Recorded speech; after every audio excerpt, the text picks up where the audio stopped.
Hi friends, we are going to solving this question. Okay, तो हम question देखते हैं।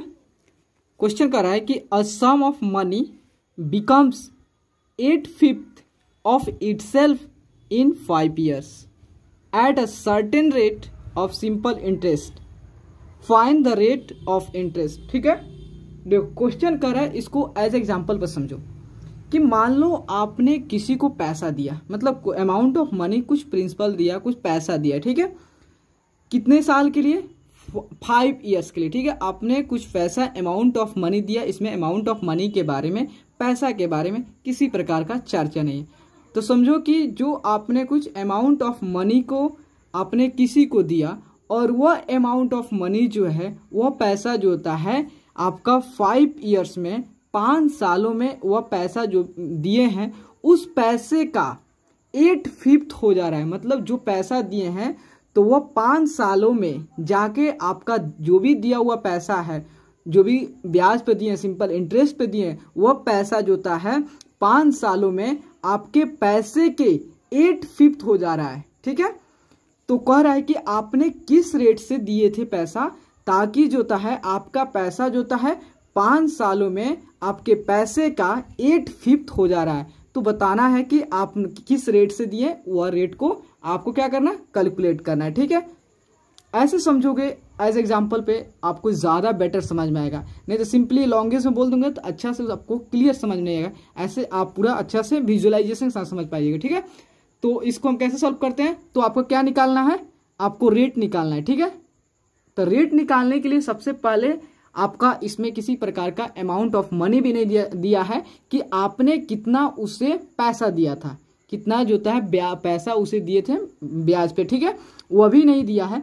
तो सबसे पहले हम क्या करेंगे, हम मान ले रहे हैं कि हमने उसको X रुपीज दिया था। ठीक है, तो देखो लेट द प्रिंसिपल, देखो प्रिंसिपल कहो या आप कहो, क्या कहो, अमाउंट ऑफ मनी कहो। ठीक है, let the principal be X rupees. ठीक है, let the principal be X rupees. तो देखो जब प्रिंसिपल आपका X रुपीज हो गया तो, और मान ली प्रिंसिपल X, और टाइम किस समय के लिए दिए थे, कितना टाइम आपने 5 years के लिए दिए थे। ठीक है, और आपको क्या कैलकुलेट करना है, रेट कैलकुलेट करना है। R से फॉर रेट को वैल्यू को आपको इवेलुएट करनी है। ठीक है, तो देखिए, तो हमने माना कि आपने उसे X रुपीज दिया था, मतलब प्रिंसिपल को ही हम अमाउंट ऑफ मनी कहते हैं, वही अमाउंट जो भी आपने उसको दिया था X रुपीज दिया था।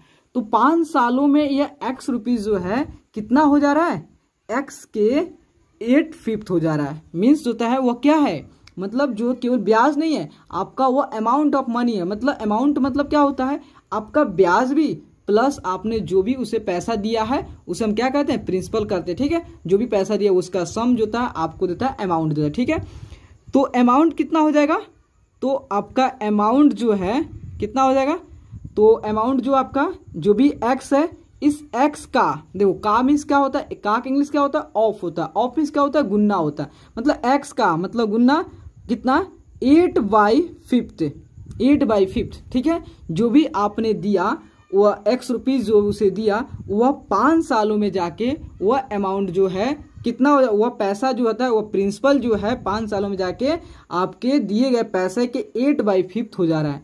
ठीक है, तो आपका कितना हो जा रहा है, 8/5 X रुपीज। ठीक है, तो आपको रेट निकालना है। तो रेट निकालने का आपको फॉर्मूला होता है, एक सिंपल इंटरेस्ट निकल के आता है आपका PRT/100 होता है। ठीक है, तो उसके लिए सबसे पहले आपको सिंपल इंटरेस्ट की आवश्यकता है। सिंपल इंटरेस्ट क्या कि मतलब 5 सालों में आपका ब्याज कितना आया, सिंपल इंटरेस्ट जनरेट कितना हुआ, ये तो आपका ओवर मिल गया। इसमें जो आपका प्रिंसिपल भी है, मतलब जो पैसा दिए वह भी है, और प्लस इसमें जो ब्याज है वो भी है। ठीक है, तो मुझे क्या करनी है, मुझे जो था इसमें से केवल हमको ब्याज चाहिए, सिंपल इंटरेस्ट चाहिए।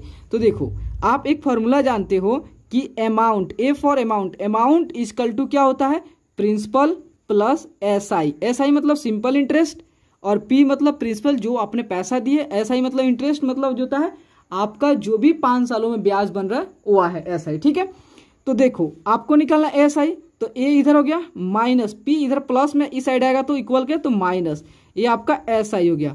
तो आप ऐसे लिख सकते हैं SI equal to A minus P लिख सकते हैं। तो देखो, तो आपका SI इक्वल टू A कितना है आपका 8/5x है, ठीक है, 8/5x हो गया, माइनस P कितना है आपका x है, ठीक है। अगर किसी भी नंबर को आप 1 से मल्टीप्लाई डिवाइड करते हैं तो उस नंबर पे किसी प्रकार का इफेक्ट नहीं होता है, तो हमने क्या किया, इस x को 1 से डिवाइड कर दे, कोई तो इफेक्ट नहीं पड़ने वाला, ठीक है। ऐसे भी आप 1 हमेशा हिडन भी रहता है, ठीक है। तो देखो, मुझे इसको सब्ट्रैक्ट करने के लिए हमें क्या करना पड़ेगा, इस डिनोमिनेटर को सेम करना पड़ेगा, और डिनोमिनेटर को सेम करने के लिए क्या करना पड़ेगा, आपको एलसीएम लेनी पड़ेगी। तो 5 और 1 का एलसीएम आपका 5 आएगा, ठीक है। तो मीन्स 5 और 1 को आपको एलसीएम के बराबर करना है। मीन्स जो कहने का मतलब है, ये 5 हो गया तो इसको भी 5 करनी है क्योंकि आपका एलसीएम 5 आया, ठीक है। क्योंकि आप भी जानते हो 5 और 1 का जब आप एलसीएम निकालोगे तो 5 ही आएगा। तो ये तो ऑलरेडी 5, बस आपको इस 1 को 5 करना है। इस 1 को 5 करने के लिए 5 से मल्टीप्लाई, जैसे ही आपने इसके डिनोमिनेटर में मल्टीप्लाई 5 से किया तो इसको डिनोमिनेटर में भी 5 से मल्टीप्लाई करनी पड़ेगी, ठीक है। तो देखो, तो आपका तो अब तो क्या हो गया, आपका डिनोमिनेटर सेम हो गया, यहाँ 5x/5। तो देखो डिनोमिनेटर सेम हो गया तो इसको कॉमन कर लो, एंड देन अब आपका 8x माइनस 5x हो गया, ठीक है। देन 8x में से अगर x को कॉमन कर लोगे तो 8 में से 5 गया 3, मतलब 3x/5 आपका क्या निकल के आया, SI निकल के आया, ठीक है। आपका SI निकल के आपका आया, क्या निकल के आया, आपका सिंपल इंटरेस्ट। देखो, अब आपको रेट निकालनी है तो सिंपली आप सिंपल इंटरेस्ट का फॉर्मूला लगाओ, ठीक है। SI इक्वल टू क्या होता है, P into R into T/100। आपको ज्यादा फॉर्मूला याद करने की कोई जरूरत नहीं है, ज्यादा फॉर्मूला मत याद करो, सिंपल सा एक जो ऐसा इंटरेस्ट का फॉर्मूला याद करो, और सेकंड जो आप इसे याद रखो, A equal to P plus SI, ठीक है। बस यही फॉर्मूला से आपका टोटल सिंपल इंटरेस्ट सॉल्व हो जाएगा, ऑलमोस्ट जितना भी क्वेश्चन है। तो देखो, एक दो और फॉर्मूला याद कर लोगे तो और आपको कोई दिक्कत ही नहीं होगा, ठीक है। तो देखो SI इक्वल टू, तो SI आपने अभी निकाला, सिंपल इंटरेस्ट आपको 5 सालों के अंदर जो है 3x/5 जनरेट हो रहा है, ठीक है। तो 3x/5 आपका सिंपल इंटरेस्ट जनरेट हो रहा है, ठीक है। देन P कितना है, आपने x है, उसके बाद R तो आपको इवेल्युएट करनी है, मीन्स फाइंड आउट करना है, एंड T जो था कितने ईयर के लिए, 5 ईयर्स के लिए। तो आपका T 5 ईयर्स के लिए, देन बाय और बाय 100, ठीक है, 100 होता है।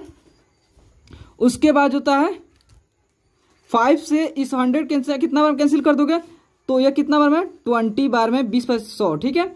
उस यह कैंसिल हो जाता है, देखो नीचे से नीचे कैंसिल हो जाएगा, फिर उसका क्योंकि आपका यहाँ पे सेम है, ये भी डिनोमिनेटर में, ये भी डिनोमिनेटर कैंसिल हो जाएगा। उसके बाद इस 5 से ये 20 कैंसिल हो जाएगा, ठीक है। तो 5 चौका 20, ठीक है। और ये x से ये x कैंसिल हो गया, ठीक है। तो बचा क्या आपका, इधर 3 और इधर 4। तो आप ज्यों ही क्रॉस मल्टीप्लाई करोगे 3 into 4 equal to R, means 4×3=12, means R equal to 12% आपका रेट पे आपने दिया है, तब जाके आपका पैसा जो होता है, दिए गए पैसा का वो 8/5 पैसा हो जा रहा है इन 5 ईयर्स में, ओके। तो प्लीज दोस्तों, अगर वीडियो अच्छा लगे और आपके लिए हेल्पफुल है तो प्लीज चैनल को लाइक एंड सब्सक्राइब प्लीज जरूर करें, क्योंकि आप ही का ही लाइक और सब्सक्राइब और आपका सपोर्ट ही हेल्पफुल होता है, मोटिवेट करता है दोस्तों। Thank you.